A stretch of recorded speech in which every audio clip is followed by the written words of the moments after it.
हजरत इमाम अहमद बिन हम्बल फरमाते मैं गुलाम खरीदने गया, उसने मेरे साथ शर्त रखी कि हुजूर आप मुझे खरीद के ले जा रहे हैं, मेरी शर्त ये है कि मैं दिन को आपकी ड्यूटी करूंगा, रात को नहीं करूंगा। माते में ले आया, घर ला के मैंने पूछा तेरा नाम क्या है? कहने लगा हुजूर गुलामों का नाम नहीं होता। खाएगा क्या? हुजूर गुलामों की चाहत नहीं होती, जिस नाम से पुकारोगे आ जाऊंगा, जो दोगे खा लो। कहा किस कमरे में रहोगे? कहा हुजूर गुलामों के नखरे नहीं होते। कहते मैंने कहा फिर भी ये कमरे हैं, पसंद कर लो। एक टूटा फूटा सा कमरा उसने पसंद कर लिया। इमाम अहमद बिन हम्बल फरमाते मैं उसे काम बताता पर इतनी मेहनत से करता कि कमाल करता, मेरे इशारे समझता। एक दिन मैं तहज्जुद के वक्त उठा, उसके कमरे में गया तो वो तौबा तौबा पुकार रहा था। सुनो वलियों की तौबा।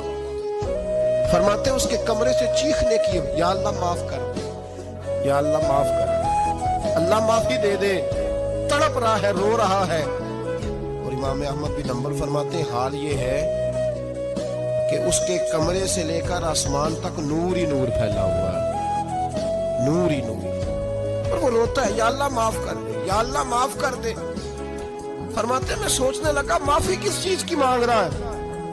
फरमाते वो खुद ही बोला और माफी देखो भाई, तौबा देखो अल्लाह वालों की।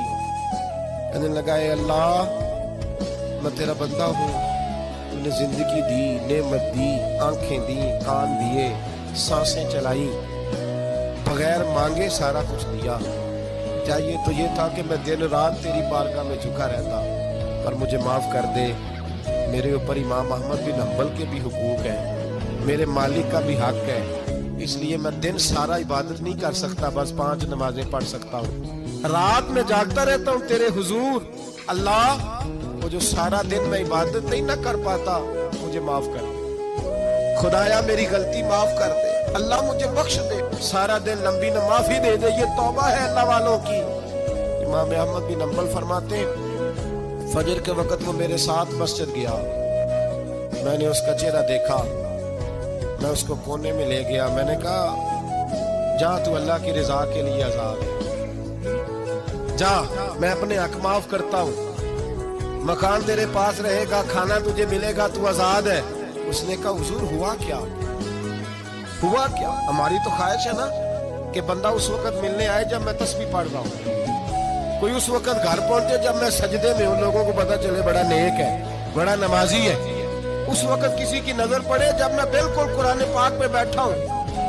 फरमाते जब मैंने कहा ना तू आजाद है, तो कहने लगा हुजूर क्या हुआ?